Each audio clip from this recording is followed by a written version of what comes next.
Limova Hediye 1935 yılda Baydar köyünde doğuldum.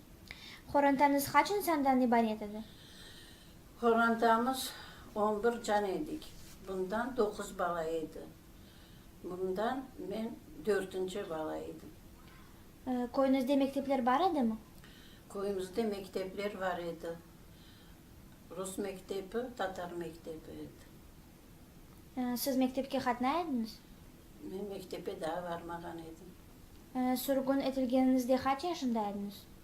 Sürgün etilgenimizde 6 yaşındaydım. Siz nasıl bayramlarını kaydediyordunuz?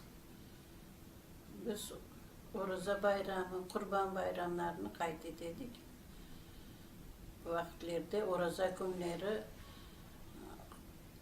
onu komşulara, soy soplara kirip ellerini öpeydik. Bizlere akçı verirdiler, konfet verirdiler. Sizin koyunuzda camiler bar edimi? Köyümüzde cami var idi. Karbam onda varıp ezan okuydu. Toy merasimi nasıl olup geçiyordu? Kelin ve Kiyev nasıl giyiniyediler? Bu vakitlerde böyle beyaz atamadalar giymediler. Uzun anter giydiler. Başlarına ipek şal örtediler. Erkun nasıl yemekler pişiriliyordu? Şimdi evde her gün vermişe, lakşa, pırnız çorbası, sarma, dolma pişiriliydi. Sizin ananız babanız kim olup çalışaydılar? Anam kolxozda tütün kıraydı. Tütünleri kırıp, telleri geçirip kurutmaya hazırlaydılar. Babam kolxozda, çöllerde kartop, soğan, üzüm, öyle şeyler saçıp işlep yürüdü. Sizge ananız nasıl annelerini yırlaydı? Aynen öyleydi. Anam mı? Bahçede kurdun salıncak, ay nene. Yukla balam toyunacak, ay nene. Degen ay neneleri yırlaydı. Sizin evinizde ev hayvanları bar edimi? Evimizde var idi, atımız var idi, sığırımız var idi. Evimiz var idi. Baydar köyüne nasıl yakın köyler bar edi? Baydar köyüne Uzuncu, Urkusta, Savatka, Vanitka böyle köyler var idi. 12 köy bakardı Baydar'a. Siz bala olganda nasıl oyunlarını oynaydınız? Bala olganda oturup oynaydık. Anam bize ayda verirdi. Armancık, armancık. Gegen tavşancık su içmeye. Biri tutkan, biri soygan, biri pişirgen, biri aşagan, biri kanama degen. Var kır kazantı bin degenler. Kır kır kır kır kır kır edip fıtıklaydı biz anam. Sizin köyünüzde lakaplar bar edimi? Kaplar var idi. Komşumuz var idi. Git ver şunu.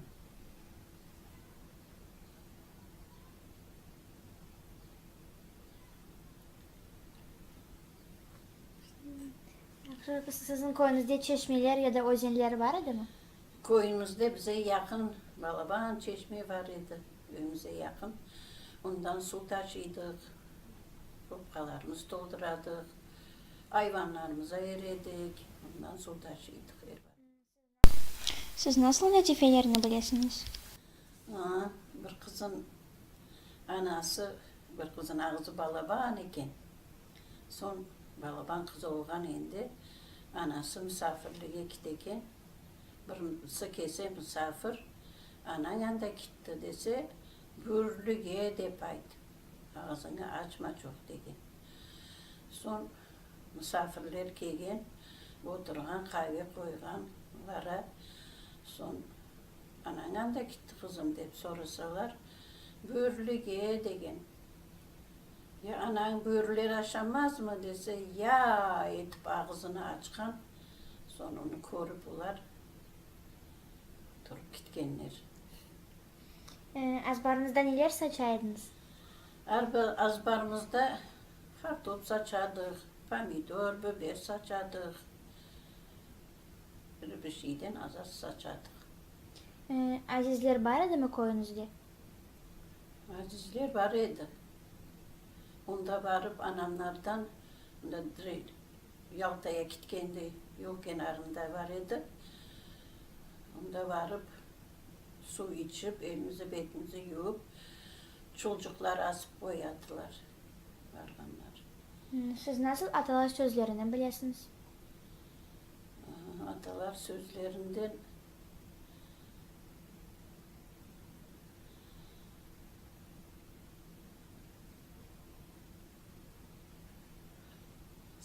unuttum. Çok düşün, son söyle degen laf var idi. Aytıp yırla verirdi. Aydara, yürü gitti baydara. Baydar koyu taşlıdır, kızları kalem kaşlıdır diye.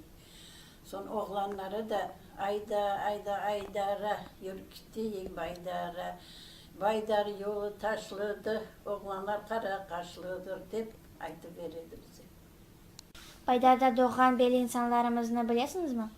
Baydar'da doğulgan belli insanlardan buraya Edemova, Zakir Kutnözür, daha komşu olup yaşaydık. Yunus Temirkaya var idi.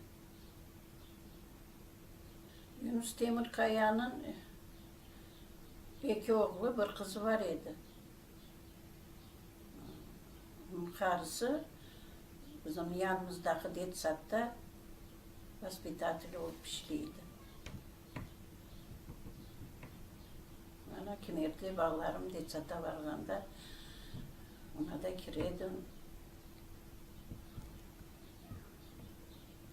Laf edeydi bizden. Yunus Demirkaya orta boylu adamıydı. Bir düzülüşü, kara kaş, kara göz, tola insan idi. Siz koyunuz niçin Baydar dep adlandırılganını bilirsiniz mi? Baydar kapsında bir adam yaşayken, onun adı Baydar eken. Onun bu oradan geçken adamlardan akçı toplayken. Onun iki oğlu var eken.